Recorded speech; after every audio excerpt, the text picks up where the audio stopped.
last left off, Luke and Ben have met each other, and they have decided to finally catch up after several years of being separated.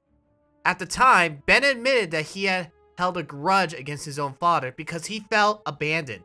Someone that worked hard in the Order was abandoned when everything fell apart. That was simply not true.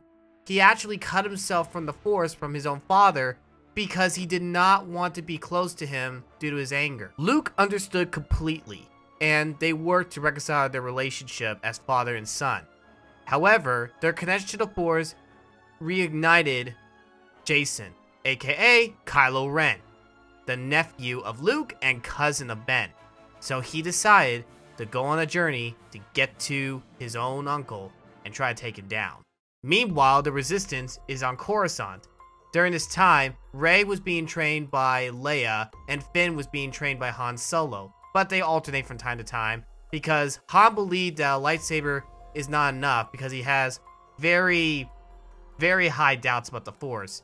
But on the other side, Leia agreed with him because they should learn training on both ends so they would not rely on one side. Make sense? Okay, so in the end of the whole training, they had their criticisms, they had their advice, and they had lessons to relearn from time to time. During this time, both Finn and Rey have connected to the Force, and then they found Luke through the Force.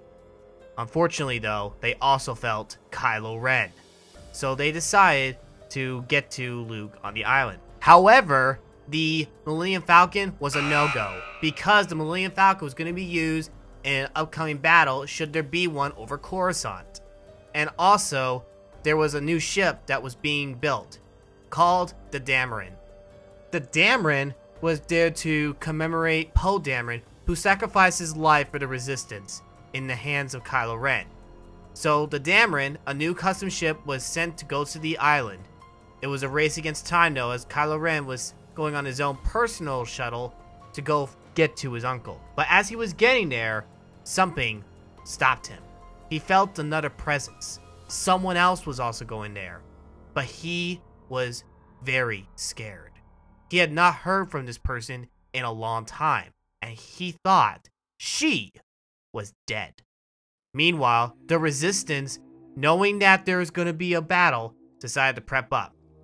Chewbacca was the captain of the Millennium Falcon, while Han Solo shocked everyone by getting an X-Wing. This shocked a lot of people because he is mainly known for piloting the Millennium Falcon, but something told him that this would be a battle that he might die in. So in order to keep the Millennium Falcon safe, he put it in the hands of Chewbacca.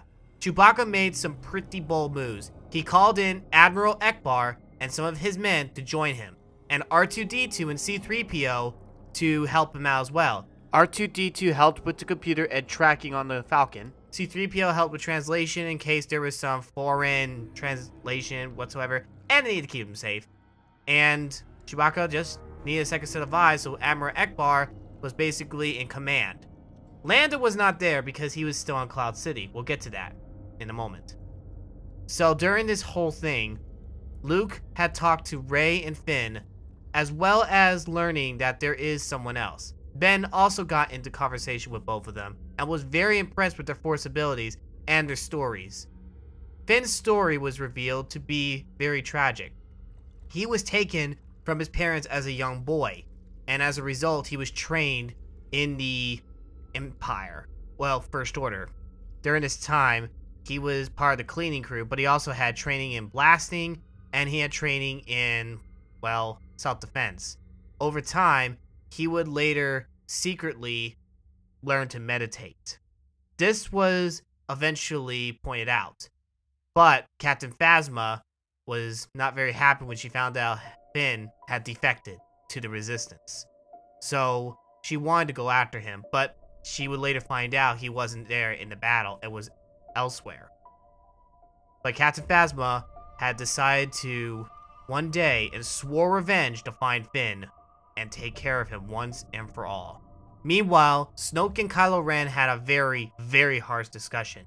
He called him a coward, Snoke that is, for not going after Luke and for not being able to handle the pressure of some other person. And he said, You haven't seen her in years. She is weak. You are strong. Snoke belittled him so badly. His doubts, however, were replaced with anger, rage, and even vengeance at his master, but swore that one day that he would not only be very powerful, but he would also overtake him. What he did not know was that Snoke had gone into the archives of Korriban and knew about other Siths, including even Darth Nihilus, a guy who consumed planets and their life force to get stronger. And he would later encourage Kylo Ren about this. Meanwhile, though, Luke told Rey, Finn, and Ben that one day they would have to face their biggest challenge, but they can no longer do it on the island because now that some of the enemies know, they have to move. Over time, Rey had already learned a lot about her lightsaber training and was already beginning to understand more about the Force. Finn did too, impressing even Ben. However, even Luke said, "You are yet to be ready for the real battle. You are very inexperienced when it comes to lightsaber training. Even though I am a Jedi Master, Grandmaster, I have a lot of learning to do myself. And thankfully, I have learned quite a lot." So, they decide to make a plan to look out for anyone else that could help. And they would divide and conquer to get to other planets for help and get back to the Resistance. Luke decided he would return to the Resistance and be able to help them, even at the risk. Back at the space battle, things were going south quickly. The First Order had Star Destroyers and a balanced fleet, while the Resistance was more sporadic. Han knew that they would be in trouble if he didn't do something. The Millennium Falcon took several hits, but launched a couple of blasts right at the Star Destroyers and knocked down a couple. Realizing that their fleet was very strategic, Han decided the only way he was able to stop it is if he launches an attack right at the starboard of the Star Destroyer and destroy it, causing it to collapse on another, resulting in a chain reaction and explosion to divide the First Order. But in doing so, Han knew it would cost him his life. So he launched. In a breeze, people watched as the X-Wing went right at the starboard. And everyone was horrified. Leia was horrified. Chewbacca was horrified. And everyone just watched as it crashed right into the starboard. It resulted in it suddenly diving down and destroyed another Star Destroyer underneath it. And it resulted in the chemical reaction that everyone expected from the fuel. It was a massive blow to the First Order, but it came at a great cost to the Resistance, as one of their greatest pilots had sacrificed his life for the Resistance. People felt it from all over the galaxy, including Luke, realizing that his best friend, Han Solo, had died. Then Luke decided it was time to reveal his communicator. He hid a communicator on him in case he needed to contact someone, and that someone was Lando Calrissian on Cloud City. They were making plans to go there when a figure came out. A female figure that no one expected to survive, but she did. Her name? Jaina Solo. Jaina Solo had come out of hiding. The twin sister of Jason. The cousin of Ben. And everyone was shocked to see her. She was given the info of what's been going on over the years, including their plans. This would be a massive turnaround for the Resistance when Jaina comes, but Jaina also had plans to go face to face with her brother, even if it could cost her life. Meanwhile, the Resistance had a funeral for the fallen Han Solo, and they will never forget him for what he did. And the Resistance knew it was time to once again move to another galaxy, and knew that the battle was not over, but they knew the war would eventually come to an end. Meanwhile, Snoke also sensed Jaina and swore he would get her because she was more powerful than her brother.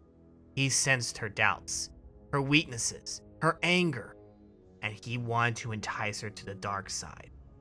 Luke sensed this and warned Jaina And Leia, she knew that there will be peace very soon. But she also hid a secret of her own. She was not 100% anymore. And the Resistance had to go on without her someday. And that is how, if I directed Disney Star Wars Episode 11, Resurgence of the Force would end, if I directed it.